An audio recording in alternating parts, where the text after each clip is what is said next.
we will be doing part 2 of my cheapest motorcycle to my most expensive motorcycle.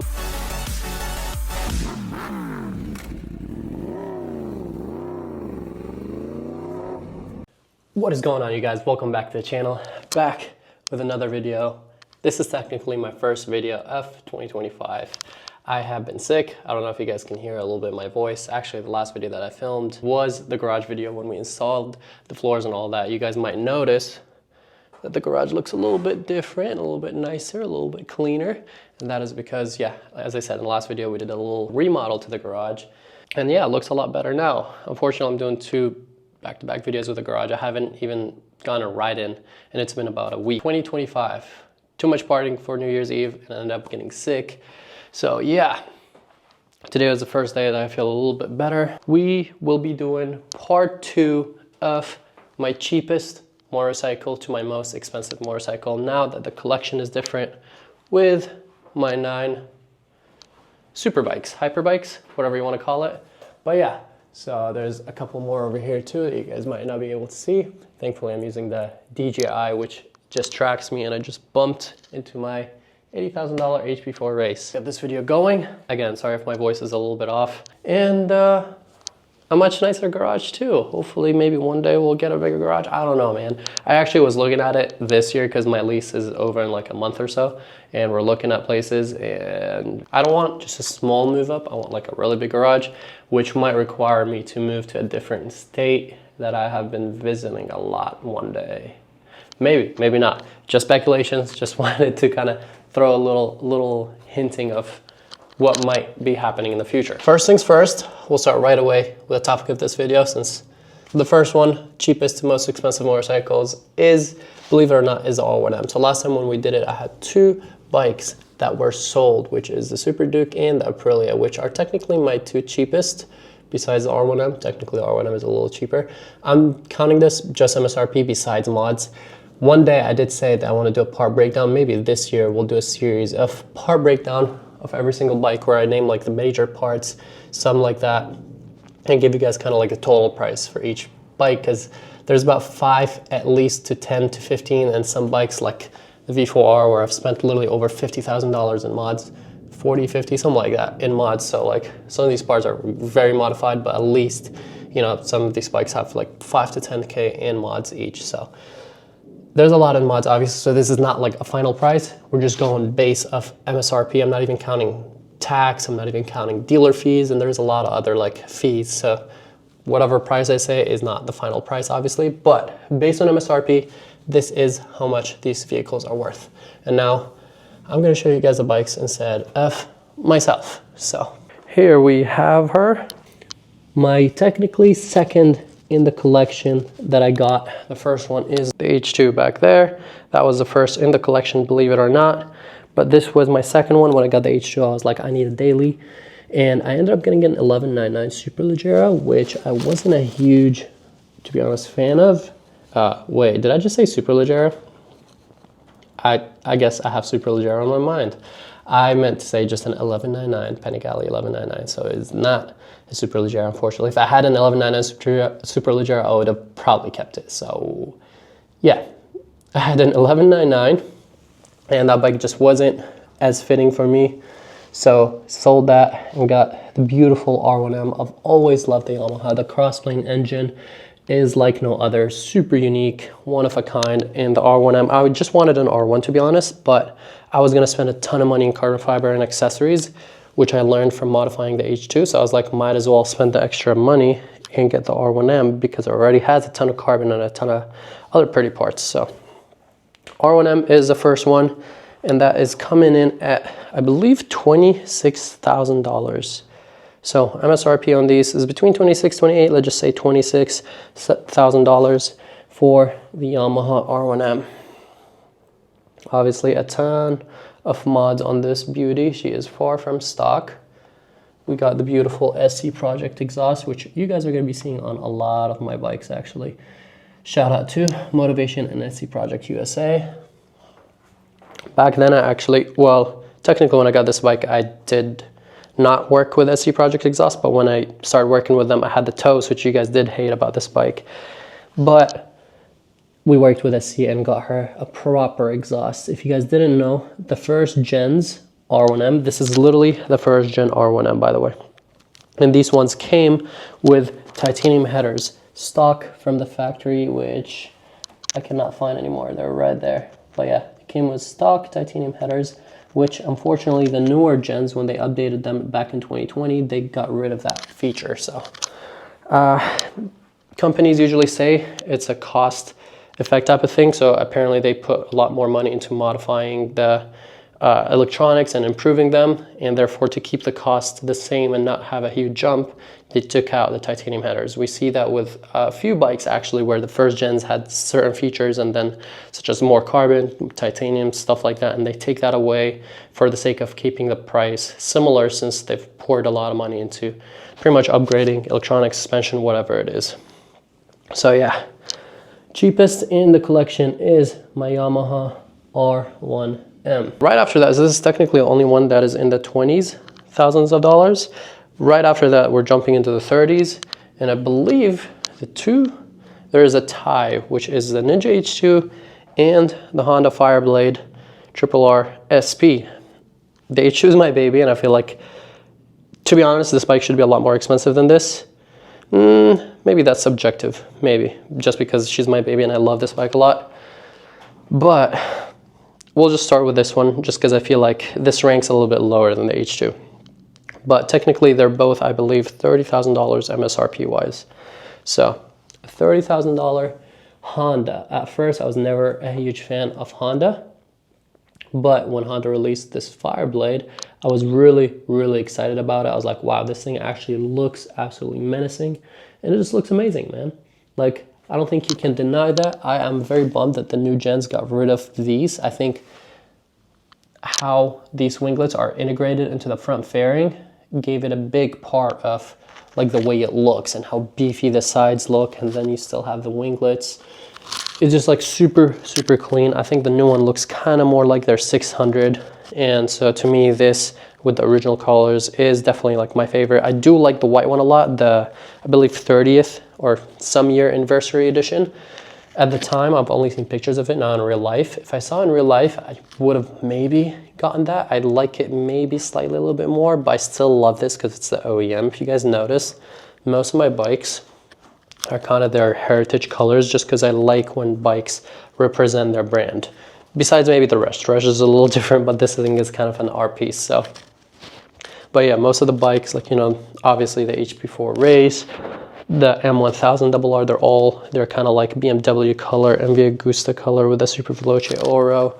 Obviously the H2s with the green and everything. So I try to, you know, even though I modify them a lot, I keep them somewhat looking like OEM, just because if you guys remember, I had a full carbon fiber V4S, rest in peace, that was my first accident. Pretty much literally full plain carbon fiber. So like if you guys remember, the OGs do remember that. Like that was kind of before I even like started doing YouTube seriously. I was just posting here and there just because, you know, I had the H2 R1M and the V4, the full carbon V4, so I was like, I need to document this.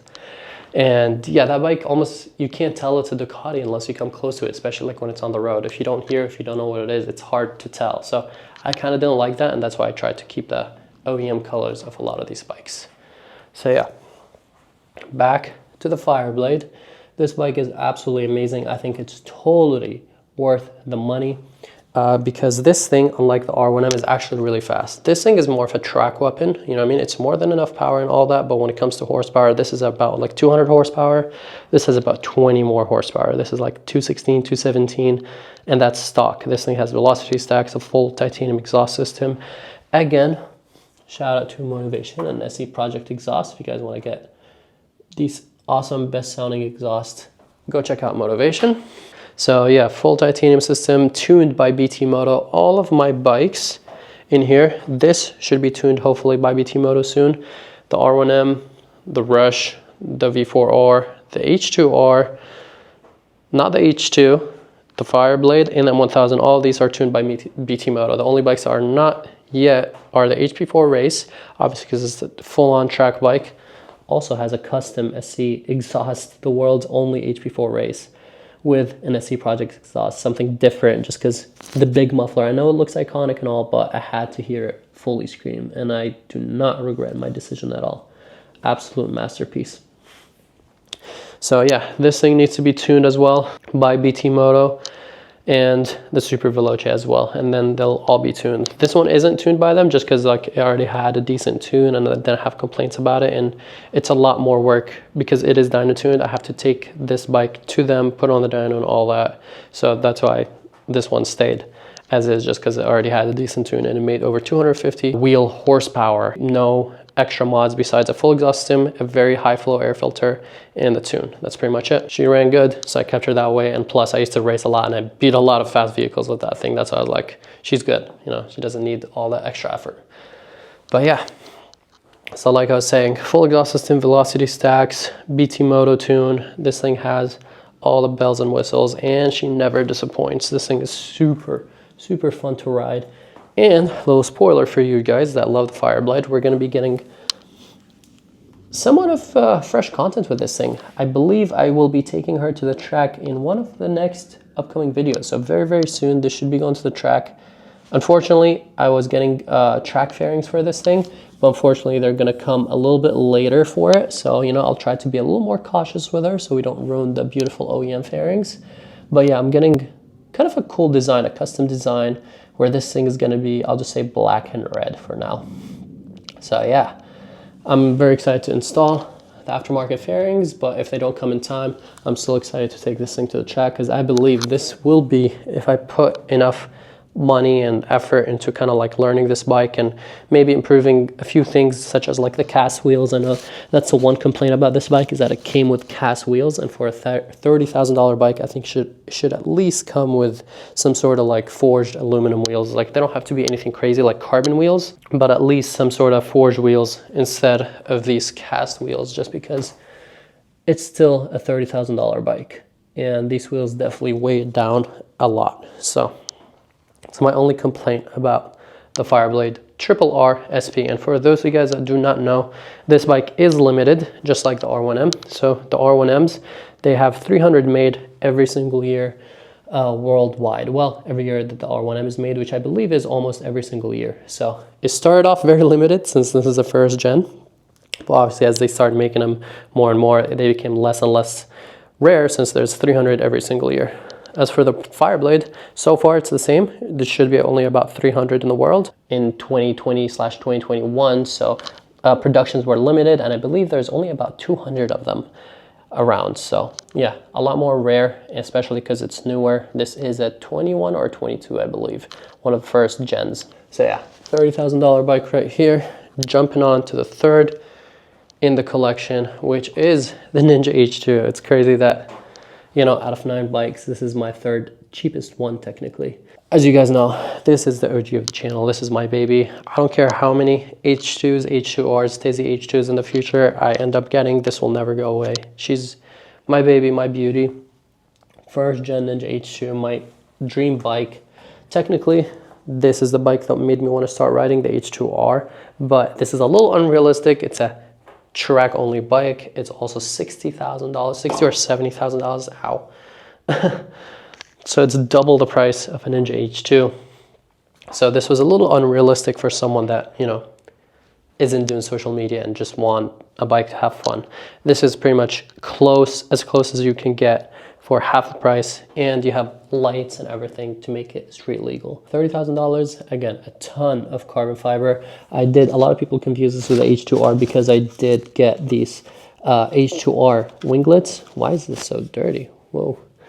The H2R winglets on her. That's why a lot of people confuse her for the H2R, but this is how you can tell. For all the people that get confused, it's the headlight. This thing has a headlight and an inlet only on one side. This is closed. So it's some people modify and open it up, but still, if you look through it, it's not going to be like this guy where it's open and see-through. But mainly, the headlight is the easiest indication if you're confused if it's an H or an H2R. I'll show you the H2R. For example, completely different face, a lot more angry and aggressive. And as you guys see, the air filter is right there on both sides. So this is the biggest air filter I've ever seen on a bike. It literally covers the entire front of the motorcycle. The Ninja H2, $30,000. I think Kawasaki could charge a lot more for this motorcycle, and a lot of people will still buy it because it's just super underrated. Absolutely love this thing. And she's still one of my favorites to ride. Unfortunately, right now I haven't been riding her as much, and she's in the back of the garage because she does need some maintenance. And that includes, as you guys can see, it's a little damp over here. So I have a minor fork seal leak that I need to fix. And we tried cleaning up the seals, but that didn't work. So I need a proper like seal replacement. There's that. There's my front brake, which last time we rode, there's literally, I'm holding it with my pinky to show you guys, there's absolutely nothing, no pressure until you get all the way here. You feel it a little bit down here. So yeah, I have absolutely no front brake, and this is a very heavy bike. So I was rear braking pretty much mainly that one time when I rode it, when I discovered this. And let me tell you, it's not fun fishtailing on a Ninja H2 all the time. You need proper stopping power since your front is a lot stronger pretty much than your rear, for the new riders that didn't know. It does need the clutch plates pretty much. So the clutch plates do need to be, I wouldn't say replaced because we did replace them, but for whatever reason they're still slipping in high speeds. So we'll need to take a look at that and yeah, see what the issue is. I did put H2R clutch plates in it, but maybe those didn't work as well. So we're gonna go back to just upgraded H2R plates, H2 plates, I mean, sorry. And we're gonna do, we already have the upgraded springs on this. So I think we might upgrade the basket, or I'm not sure exactly what we're gonna do. We're just gonna examine it, see what the issue is. And hopefully after that, she'll be good to go, because I do love riding this thing. But yeah, that is the third in the collection.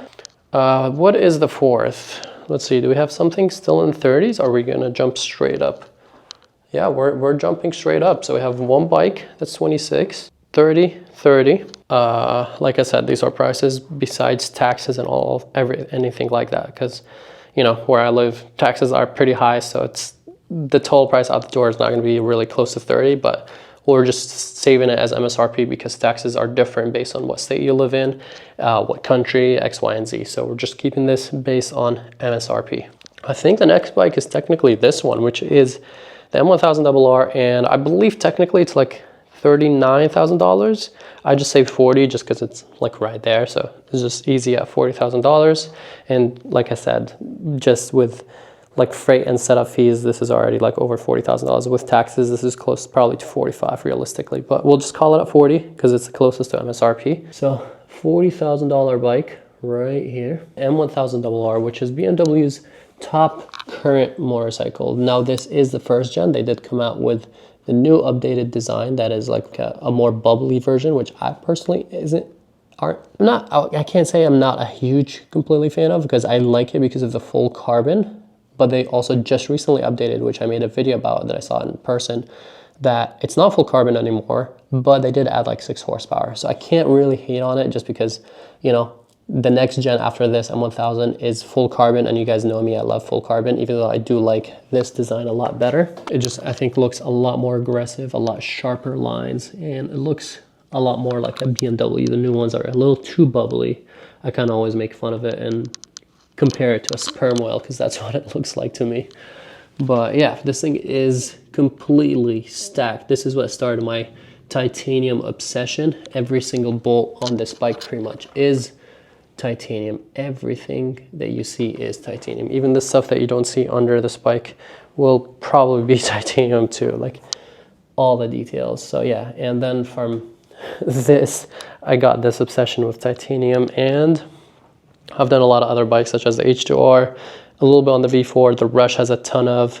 This bike already comes with, these two bikes actually both come with full titanium hardware, the HP4 Race and the Super Veloce. That's why they're hyper bikes. Well, that's not the only reason, but you know, like hyper bikes feel like come with a lot more from factory, such as the Super Veloce, the HP4 Race, and the H2R. But yeah, so the M1000RR until now, it's probably my favorite daily, my favorite bike to ride. Also has the full titanium SC Project exhaust system. Also done up, this is a stage 3 bike. This bike actually beat a hypercar, believe it or not. A 2000 horsepower hypercar got beat by this thing, which I thought I'm completely gonna lose, but it took the W. This thing is absolutely insane. Thanks again to BT Moto for making this a stage 3 M1000RR with velocity stacks, a breather, full exhaust, filter, and you know, their tuning, of course. So absolutely love my M1000RR, and I always said that if I had to ride one bike forever and ever, it'll probably be this one based on comfort. Based on what I like, it'd probably be the H2, just because, you know, this is more me. This is my baby, you know what I mean? This is kind of what I love the most, and the thing that started all for me. So besides the sentimental value and what I like as a motorcycle, if I'm being more realistic, this is a more comfortable bike, has cruise control, has heated grips, a ton of features while being a track bike, and the electronics on it are top notch. The only thing that comes close to the electronics of the BMWs are the Ducatis, but let's not forget to mention the Fireblade also has pretty decent electronics, especially for it being only a $30,000 bike versus a $40,000 bike. That's why I compare these two quite often, because this feels like a slightly budget version of this, but not in a bad way. Like, you can get this and it'll feel pretty much like you have an M1000RR. This is way better than an S1000RR in my opinion. So I'm personally not like the biggest fan of S1000s because they're just numb. With M1000, the new K66 engine, because it's a different engine from the S1000s, it definitely brings this bike to life and it makes it a lot more enjoyable. So this is why I love this thing, and it's just like, I can talk about it all day. It just does everything right. Currently, it is missing a peg. If you guys remember my boy, I rode his boost and I gave him this to ride, and somehow the peg went flying. So we can't ride this thing until we buy her a new peg, and I don't want to buy the entire rear set. So I just have to, especially because I have all these titanium stuff. So I'm just gonna try to contact BMW and order just the peg somehow. Hopefully they have that available so I don't have to buy the whole thing. But yeah, this thing is also dressed up in a ton of carbon fiber. So this is also one of my most modified bikes. A ton of carbon, custom stuff. Mainly also, of course, like I said, it is a stage 3 bike. So a lot of power mods on this thing. All right, $40,000. I think the V4R is technically, so see, this bike I believe is a little bit more than $40,000, but we'll just call it at $40,000 as well, just for the sake of rounding. MSRP wise, I believe these are closer to 45, but we'll just call it at $40,000, you know, because I feel like the V4R and the M1000RR, water and fire, they're kind of like the opposites, but they're the peak of, I would classify, the low-end hyperbike territory. The high-end hyperbikes, like I said, H2R, HP4 Race, Super Veloce, they're the most extreme of whatever bike it is. So the M1000RR, the V4R, I would say, as the lower end hyperbikes, because, you know, the higher end would be, for example, the Superleggera. Even though this thing is almost as modified as a Superleggera.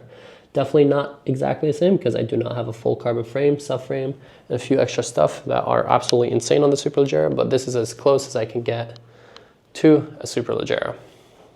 So my full carbon fiber V4R, I chose the plain carbon with the iconic design that I did for it. I know a lot of you guys love this design, and I've seen people even on like Ride, the motorcycle game, in a bunch of places, you know, take that design. And I've seen other influencers also that send me their bikes and they're like, look, we did your design on like my V4, V4S, whatever it is. And yeah, I love that. This is, you know, been a project of mine. Everything, like I've talked about before, this is painted. It's carbon fiber, was sent to Italy, painted. And yeah, I wanted it to look as OEM as possible while being completely modified. We added the belly with the gills from the updated versions. Like literally anything that you can look at is pretty much modified on this thing, and there's still more that I want to do to it. Probably this one and the H2R are my most modified bikes, but I would say this one still takes the cake so far as my most modified motorcycle. So yeah, $40,000. Before I got the H2R, I've always told you guys that my favorite bike to ride out of everything is a V4R.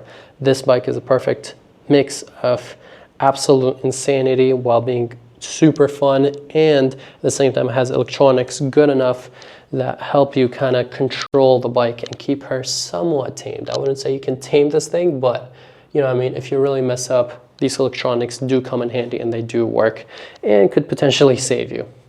Of course, we have the forged carbon wheels.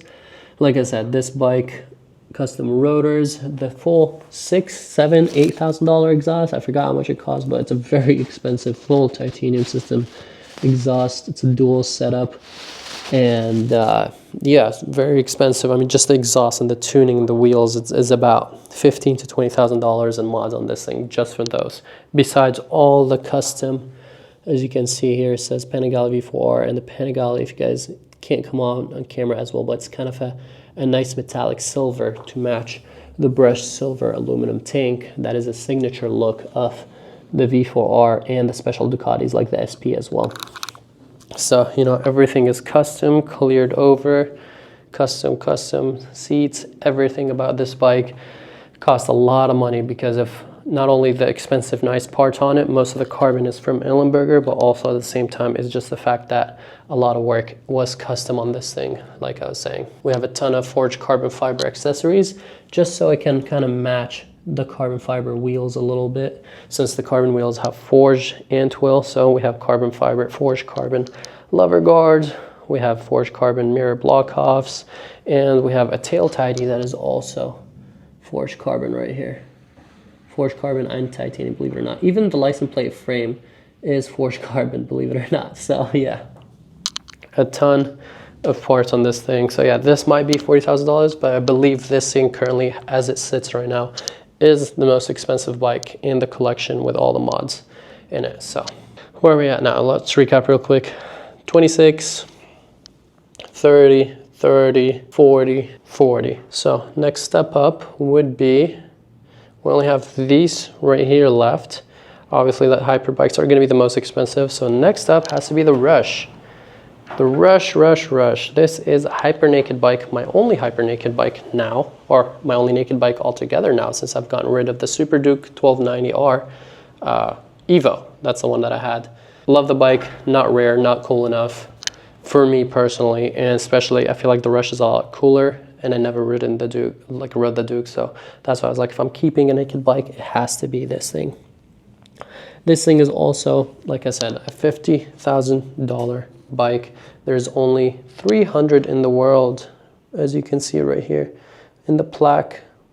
And the beautiful thing is that they put it on this wheel, this iconic carbon fiber wheel hub that everybody loves when they see this thing. Looks absolutely beautiful. Yeah, this thing, like when I film Instagram videos with it, always does well, just because it looks so different. It's so pretty, and I feel like with the work I've done to it, just tied it up a ton. I've done a lot of custom work, like I said. I had mirrors that we cut these lever guards so we can keep the OEM beautiful design here. So this is literally cut custom Rizoma stealth mirrors over here. A ton of gold titanium bolts, literally full carbon fiber reservoirs. Those alone were like about $500 just for these reservoirs. So absolutely like a ton of high-end exclusive parts, and also a ton directly from MV Agusta, such as these beautiful air ducts on this thing. We have these amazing race rotors from MV Agusta as well. This is custom carbon, of course, with all the gold. Ton of gold, like everywhere you see. So this was my second obsession, just because I saw how good my M1000 looked with all the blue titanium. So we had to go gold titanium to match the gold theme of this bike. This is such a fighter jet looking bike, and I know I'm saying that I might potentially sell it for a very crazy hyper super bike, but I'm not sure about it, just because I think this is in my collection. I feel like if I wanted a bike in my living room or something like that, inside the house, it'd probably be this thing. Just because I have this that I would rather ride on the street a lot more. It's more my style. This just looks absolutely stunning, and I just want to like stare at it. So I would love to put this thing in like a living room or something like that. But like I was saying, this is a lot of money to just sit and stare at. It's a very expensive art piece. So for the sake of the collection, sometimes I'm like, maybe potentially I would be down to get rid of it, just to get something even crazier than this. That is not a naked bike, just because the super bikes are a little bit more my style. So yeah, $50,000. Again, a ton of mods, ton of custom stuff, anodized parts, and yeah, to make this thing the way it is. And she's in the front right now just because I haven't ridden her in a while, so we're going to take her on a ride sometime soon, as well as the R1M. That's why these two are in the front of the garage, because I do need to ride them a little bit more. All right, now we're done with 6 bikes. Now we got the 3 true hyper bikes in the collection, like undoubtedly hyper bikes. And we'll start with the cheapest one, which is crazy to say is actually the H2R. It's cheaper than both the HP4 Race and the Super Veloce. So my all-time favorite bike, the bike that got me started, literally pretty much loving motorcycles. I saw this thing on the dyno. I saw this thing race a fighter jet and all type of like crazy stuff online. I was like, this can't be real. There's no way you can buy this. And real enough, yes, you can buy the H2R, which is absolutely mind-blowing to me. And it just doesn't make sense, man. So like, I really wanted this bike, and it really got me into motorcycles. As a car guy, I was like, what the? There's no car that can compete with this if this thing beat a fighter jet. So, you know, I love speed, and motorcycles have the speed locked down, in my opinion. So this is just absolutely, especially for the money, just you really can't beat it. But like I was saying, you know, this was $60,000 a track bike only for someone that doesn't even know how to ride yet. So I was like, my realistic goal was an H2, and I got the Ninja, technically 300 to learn how to ride, just teaching myself around the block. And then after like a week or two, got my ZX6R. And after that, it was literally the Ninja H2 back there. So yeah, what a journey it has been. And I was still unsure when I was buying this bike, just because, like I said, it's a lot of money. Before this, I never had any hyper bikes. So my most expensive ones were technically the V4R, the M1000RR, and the Rush. So this is a whole new caliber, and I've never gotten a track bike only. So wasn't sure what I was getting into, but I kind of full sent it just because this is my ultimate dream bike, and I was like, I have to do it. And to have two of technically my favorite bike is a dream come true, to be honest. So shout out to everyone, because I feel like without you guys, I would be a little more hesitant about that little push about getting an H2R. So love you all. Thank you for the support always.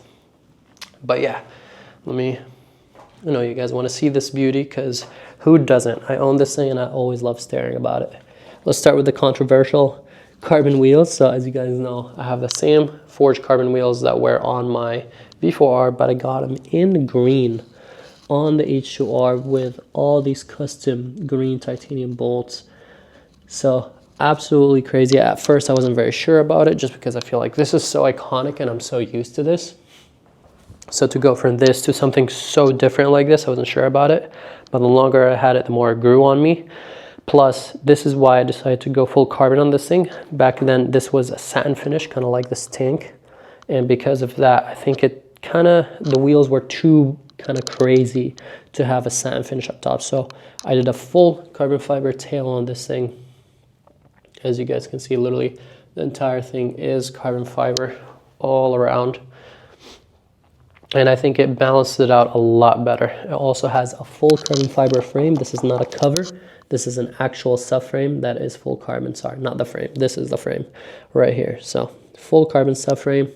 If you guys didn't know, this bike makes 330 horsepower bone stock on the dyno and made an extra 25 wheel horsepower.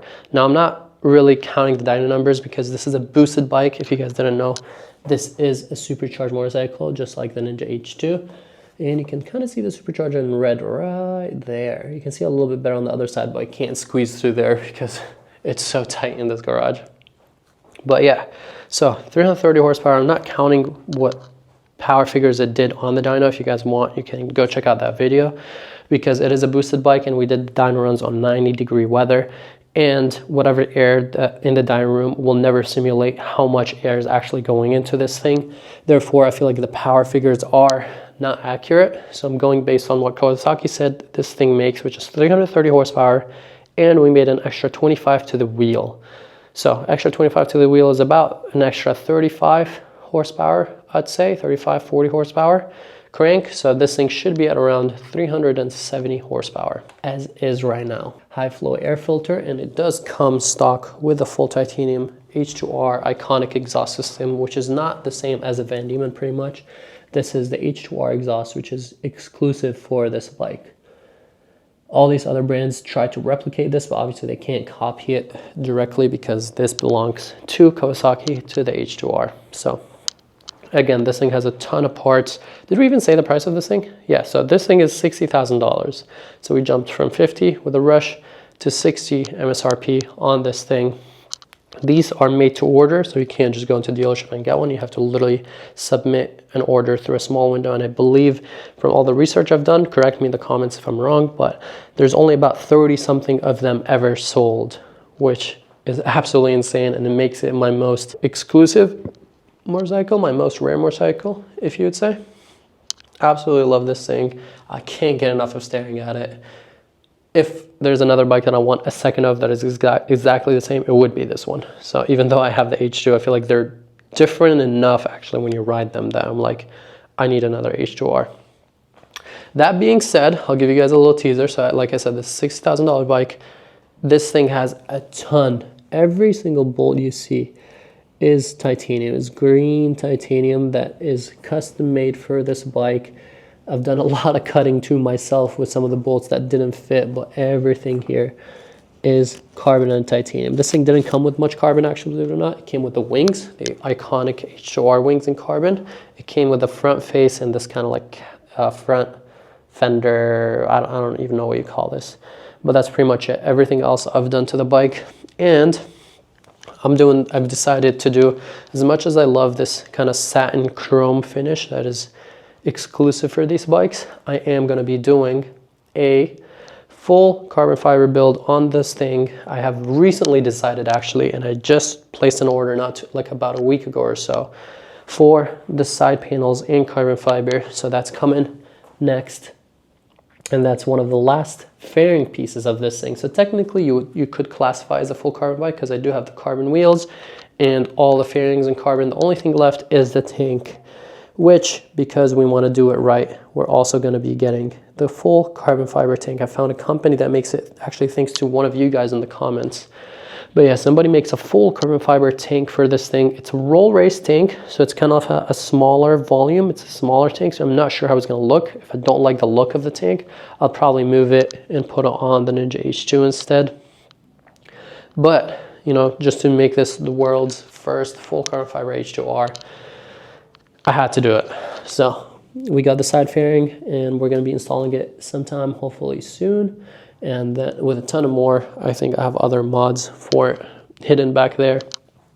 So we're going to be doing that stuff. We're also going to be opening up the clutch and the supercharger unit, and we're going to see what supercharger gears I have for it, because I am aiming for that 400 horsepower on this thing. So I want 400 horsepower out of my Ninja H2R, and I think that could be doable with a couple things. First of all, I'm upgrading the supercharger gears, and second of all, after that, we're going to be running race fuel on this thing. I'm not running full on like ethanol or anything like that, but we'll be running like 101 octane on this thing, and yeah, see how she does. That should bring her to 400 horsepower, especially with supercharger gears. I want to see how aggressive these gears are and kind of move up either one step or two steps forward with this thing. And yeah, it will be an absolute piss missile, which also will pretty much have us have to retune it because, you know, it's going to have new supercharger gears. So that might be also exciting, and I'll hit up BT Moto for that.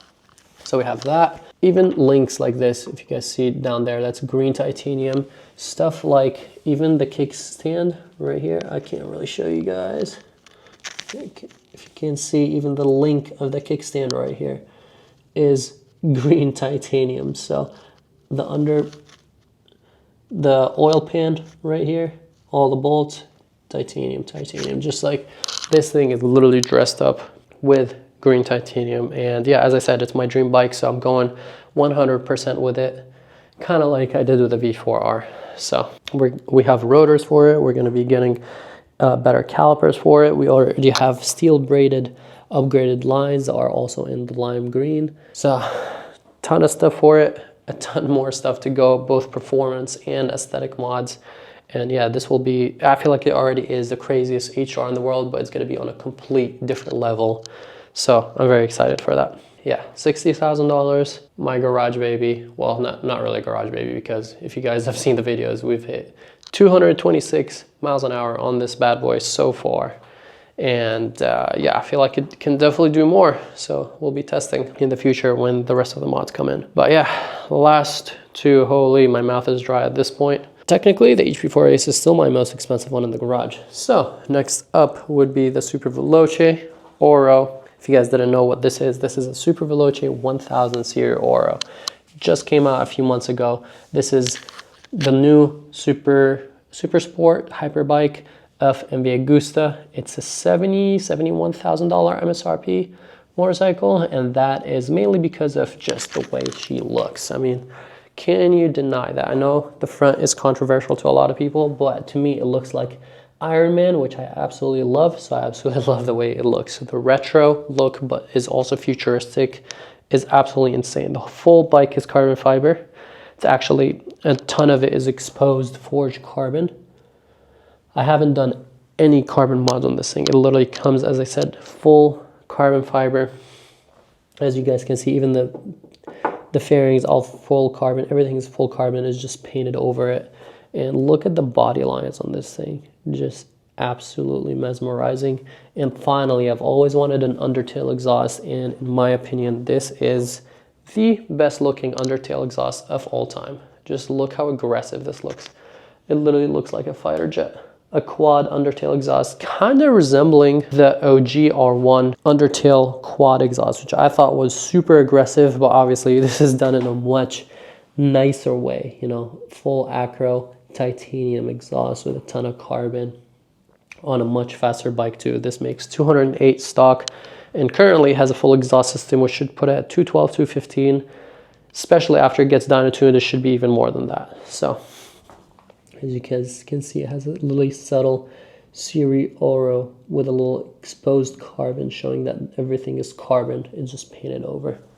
We've done already a lot of aesthetic mods. Shout out to MV Agusta USA and MV Agusta Los Angeles. We're doing a build series with them, so stay tuned if you guys want to see more of the parts. There's 500 of these in the world, and this is number 48. Look at all the forged carbon. As soon as I saw the dash on this thing and just saw how it looks when you're on it, it just fell in love with this thing, and it's one of the best sounding motorcycles in the whole collection, hands down. So absolutely love this thing. Also comes with, like I've said earlier in the video, titanium bolts all throughout. So this explains why this bike is at the price, just because it's just a one-of-one exclusive body, absolutely covered in carbon and titanium, and still making over 200 horsepower while looking this beautiful. And we did race in a not an Apollo, what is the car called? The Valkyrie. If you guys missed that video, definitely check it out. While this thing was in the break-in period, and we still beat a Valkyrie, which is a 1200, I believe, horsepower hypercar that is literally like an F1 car for the road. And this thing beat it while it's literally in the break-in miles. So still an absolute beauty, but also a beast. Love this thing. You killed it, MV Agusta. Thank you for making this masterpiece. But yeah, so $70,000, and the Halo Hyperbike, the most expensive bike in my collection, is the HP4 Race. I feel like this is the bike that needs no introduction. Some people confuse it with the HP4. Please don't. This is completely different. This is literally a world superbike bike. It has a ton of crazy parts. This is an $80,000 motorcycle that is 4-track only. As you can see, it is numbered right here. They've made 750 in the world, but I heard that a lot less were actually made than 750.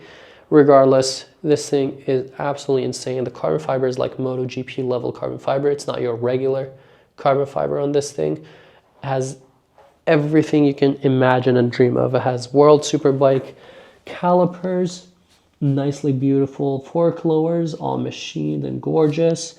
The forks themselves are insane. Like, this bike just doesn't make sense at all. I believe these are like $20,000 forks. The calipers are low. These Brembos are like $4,000 or $5,000, something like that.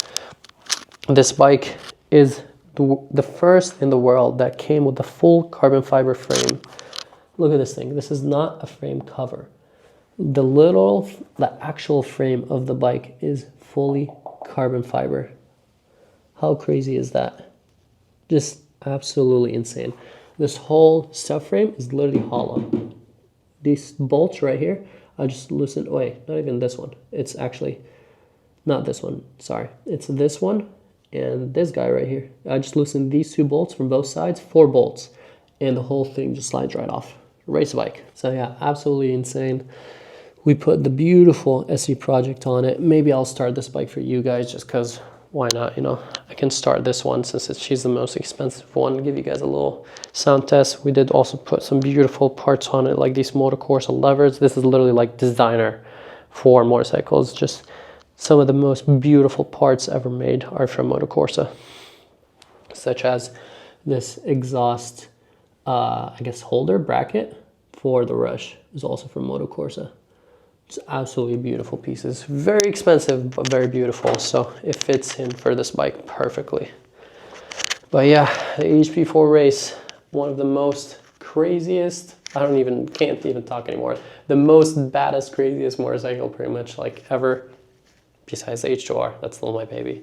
But power to weight ratio, this thing is absolutely insane. It makes 215 horsepower and it weighs as much as a 300cc motorcycle. It's at about 375 wet, that's bone stock. This already just has 2 easy mods: lithium battery, remove the big muffler, did this, and a couple little mods here and there, and this thing should be even lighter now. So this is obviously just one of the most beautiful, iconic motorcycles of all time. And it's such a crazy piece of machinery. So shout out to BMW for making such an awesome motorcycle. They totally killed it with that. Of course, comes with carbon fiber wheels from factory, just like their M1000RR actually. So, you know, but just a beauty of a bike. Let's get back in the corner and do a little quick recap. Actually, I'll give you guys a little quick start and then we'll do the recap. No speedometer, no nothing. A fully true track bike. And the thing I complain about the most, that this bike does not have a kickstand. And unfortunately, I cannot mount one since the frame is fully carbon fiber. So that's my one biggest complaint about this thing. If this thing had a kickstand, I would definitely be riding it a lot more. Well, there's one other little problem, is that this thing requires a full engine swap at every 3,000 miles. It needs a full new engine, which is $20,000. So yeah, that's obviously not fun, but besides that engine little issue, the kickstand is the main thing why I don't ride this thing as much, just because I literally can't take it anywhere and I can't get off the bike if I take it anywhere. Even taking it out of the garage, it's difficult. So yeah, let's start her up.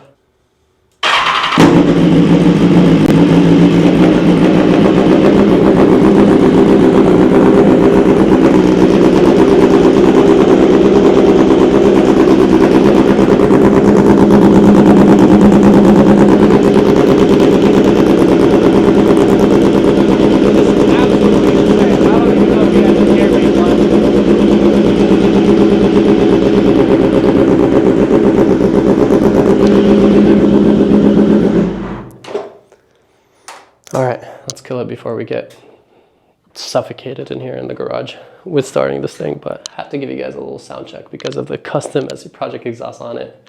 The world's only HP4As with an SE Project exhaust, so you can properly hear the beautiful engine of hers.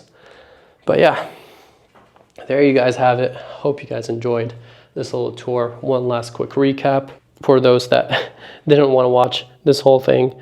26, 30, 30, 40, 40, 50, 60, 70, 80. That is the MSRP of my entire hyperbike collection. I hope you guys enjoyed this video. If you did, please drop a like and subscribe. I know it was a long one, but you guys enjoyed the last cheapest to most expensive motorcycle video I did. So this is part 2. Drop a like and comment down below if you guys want to see part 3 in the future, when obviously I'll be doing more changes to the garage and the collection potentially. And also we will be doing a part breakdown. This is long overdue. So hopefully this year we'll start the series for you guys. But yeah, thank you guys so much always for the support. The next videos will be riding. Sick or not, I have to go on a ride. I've been itching. So yeah, thank you guys so much for the love and support. I'll catch you guys in the next one. Peace out and ride safe.